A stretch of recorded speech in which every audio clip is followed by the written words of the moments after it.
Il-ġrajja tal-lum 50 sena mill-inkoronazzjoni tal-kwadru titolari tal-Assunta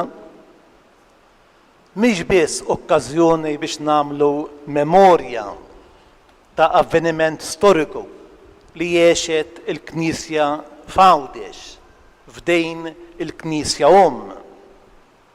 Imma għandha tkun ukoll mument ta' valutazzjoni tal-qagħda attwali tal-ħajja nisranija, viżjoni programmatika għal-futur, għal-ġejjieni. Fi kliem ieħor, inħoss li llum fil-waqt li nirrikonoxxu l-eruq spiritwali u ekklesjali ta' ġensna, fil-waqt li nagħmlu ċelebrazzjonijiet biex bi gratitudni infakru lill-proġenituri tagħna li għaddewlna dan il-wirt ta' twemmin ta' valuri daqshekk nobbli u sinifikattiv li sawwar il-ħajja ta' qatt ta' individwi, familji, soċjetajiet filantropiċi, mużikali. Fl-istess ħin però l-istess kunsens popolari mill-ħuq 50 sena ilu biex fl-okkażjoni tal-25 sena mid-dumma tal-Assunta isir dan ir-rikonoxximent ta' Santa Marija bħala Sultana tal-Awċejn qiegħed fuq spallejna id-dmejr li nistaqsu jekk nofs ta' seklu wara fadalx dan il-kunsens popolari u jekk il-qafas soċjali tal-lum huwiex tali li joffri serħan il-moħħ li dan il-wirt li aħna qegħdin ninfakru ser jiġi trasmess lil ġenerazzjonijiet futuri. Fi Knisja sinodali dejn mhix biss responsabilità tal-isqof tagħna, tal-isqof tad-djoċesi, imma tal-imam dejn kollha, tal-imam din kollha. Fit-tħaddejn ta' dik li s-sinodu jsejjaħ korresponsabilità differenzjata li tagħni lill-poplu għad-dejs ta' Alla. U allura l-imam din kollha huma mistennija li jwieġbu skont is-sejħa u l-missjoni ta' kull wieħed u waħda minnha. L-għażla li għamel il-poplu Għawċej meta ikkontribwixxa biex saret il-kuruna tal-Assunta eżistijaj. Ma kienx frott ta' xi għamla ta' partiġjaniżmu jew ta' folklor reliġjuż, imma kienet għażla imnebħa mill-Iskrittura u mit-tradizzjoni antika tal-Knisja. Infatti, it-twemmejn li Marija li aħna nqimu fil-ġrajja straordinarja tat-tluħ fis-sema bir-ruħ u l-ġisem, it-twemmejn li Marija hija Sultana tal-ħolqien kollu għandu fundament bibliku u huwa rikonoxxut mit-tagħlim tal-missirijiet tal-Knisja sa mis-seklu 4 fosthom San Gergor Nazianzienu, San Ġerolomu, li Sitna Marija li fi kliem Sant'Andrea minn Kreta hija reġina tal-ġeneru uman kollu, hija nkoronata huwa ikkonfermat mill-awtur tal-ktieb tal-Apokalissi kif smajna fl-ewwel qari. Mara li jibsa x-xemx bil-qamar taħt rijlejha b'kuruna ta' 12 kewba fuq rasa. Fost dawk li jinterpretaw dawn is-simboli bibliċi hemm qbejl li dawn it-12 kewba jirrappreżentaw it-12 il-tribu ta' Iżrael, fi kliem ieħor il-poplu il-magħżul ta' Alla. Oħrajn iżidu jgħidu li f'din il-kuruna ta' 12 kewba għandna rappreżentazzjoni ta' 12 l-apostlu li fuqhom Ġesu waqqaf il-Knisja raffigurata f'Marija. Però mal-prova ta' żmien din il-kuruna ġifieri ta' 12 il-tribù ta' Iżrael mhux biss tilfet il-ġmiel tagħha imma saħansitra ġarbet ħsarat. Fil-każ ta' 12 tribù dawn l-ewwel infirdu f'żewġ fazzjonijiet, dawk ta' fuq u dawk ta' isfel, imbagħad seħħet l-ewwel invażjoni barranija dik tal-Assirja. Hawnhekk il-poplu Alla tħallat ma' nies bla twemmejn, idolatri, illi fejn infiltraw bl-imġieba pagana tagħhom fil-ħajja ta' dawk li kienu jemnu f'Alla ta' Abraham, ta' Isaac, ta' Ġakob. Bil-mod il-poplu l-Mażur beda jinnamra ma' stili ta' ħajja illi kienu jikkontrastaw qatih ma' dak imnebbaħ minn Alla. Tilfu l-boxla morali, saru nies bla skruplu, ftaqru spiritualment, tant illi il-poplu Alla nisa lill-Alla. Għalkemm fil-qoxra baqa' poplu reliġjuż, għalih Alla jgħid dan fi kliem il-profet Eżajja, dan il-poplu resaq ħdejja b'fommu u b'xofteħ biex iqimni imma qalbhom il-bogħod minni. Is-seħer tal-paganiżmu ħatfilhom qalbhom, moħħhom u ruħhom.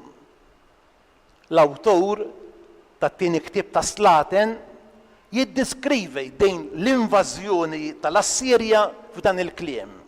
Is-sultan tal-Assirja karkar fl-eżilju lill-Iżrael għax huma ma semewx mill-kelma tal-mulej Alla tagħhom, kisru il-patt u ma semewx u lanqas għamlu dak kollu li ordnalhom Mosè il-qaddej tal-mulej.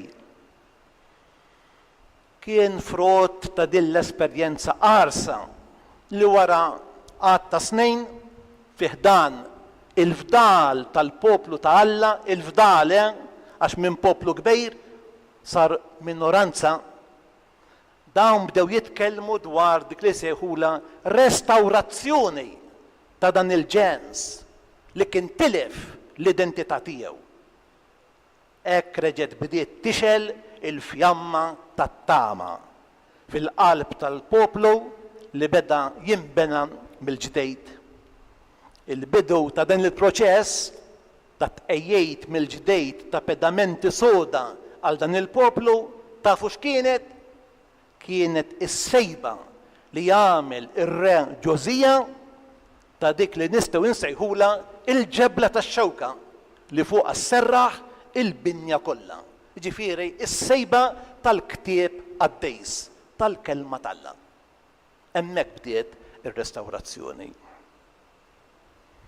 Hekk mela il-kuruna ta' 12 il-tribù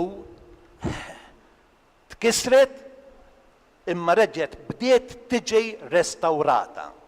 Proċess ta' tisfija u tiġdejt illi rrepeta ruħu drabi oħra sakemm fl-aħħar ġie Kristu.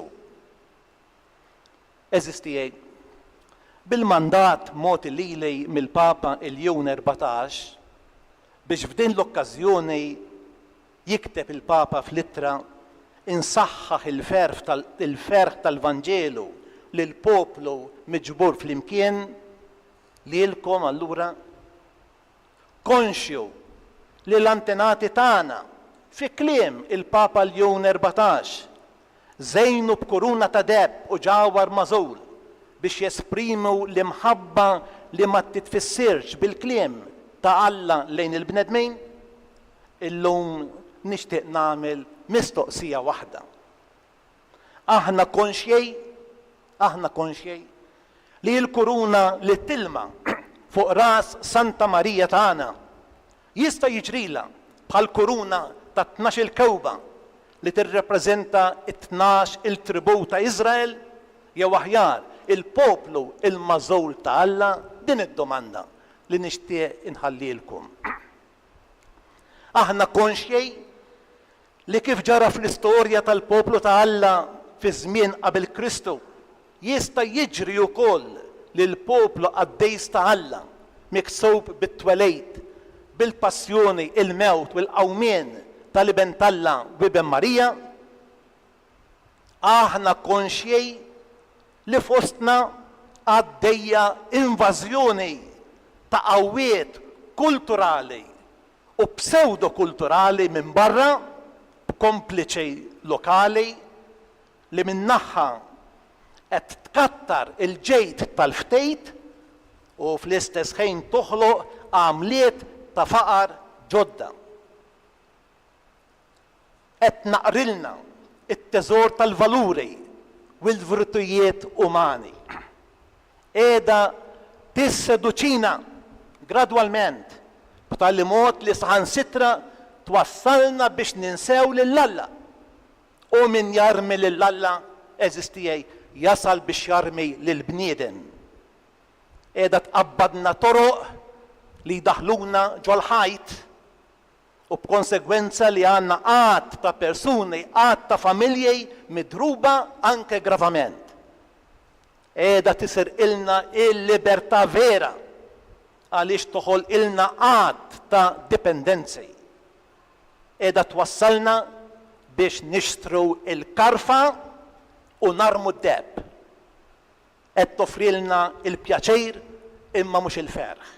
Fuq kollox, hija invażjoni li qed tisir ilna it-tama vera. Billi fl-ittra li semmejt aktar il-fuq, il-Papa Ljun 14 jitlobni biex bħeġġa nallem lil poplu ta' Alla dwar l-interċessjoni tal-imqazza Marija u l-assunzjoni tagħha. F'din l-okkażjoni solenni ippermettuli neżortakom ħalli tassu biex il-kuruna li qed iżejjen lil Santa Marija tibqa' sħiħa u bla ma tifsa billi tkun verament kuruna li tirrappreżenta il-poplu għaddejs ta' Alla fi gżiritna.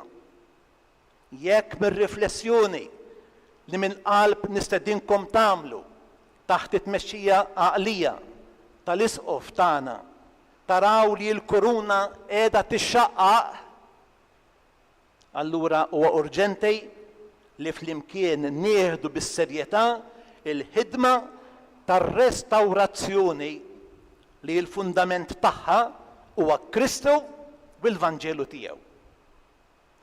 Kejf l-Re David li darba rid jibni tempju lill-Alla, il-mulej qallu mhux int tibni li dar, imma jien nibni dar lilek.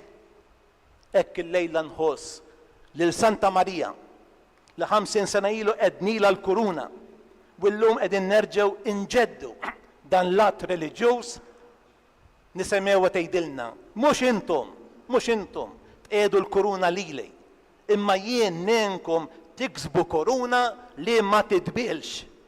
B'dan il-mod il-poplu tagħna, il-poplu Għawċej, il-poplu tal-Assunta ikun kuruna prezzjuża fuq rasa. Ikun infaħħar Ġesu Kristu.